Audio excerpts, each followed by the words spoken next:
Sige, pero ano pang magandang TV ngayon? Gusto ko yung malinaw eh. Gusto ko yung nandun na lahat. Sakto sir, may mga bagong model kami dito. 2025 model. Matanong ko lang sir, gano'n pa kalayo yung distance na panonood mo sa bahay mo? Mga dito lang, yan lang, yan. Ay, lapit.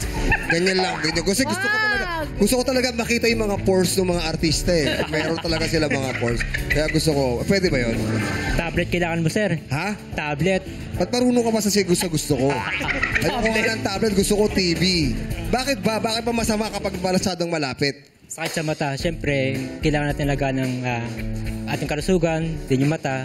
O, sige. Kapag sa malapit kasi yung panood mo sa TV, maaari ka makasirang sa ating mata, din sakit ng ulo. Syempre, dami na rin yun.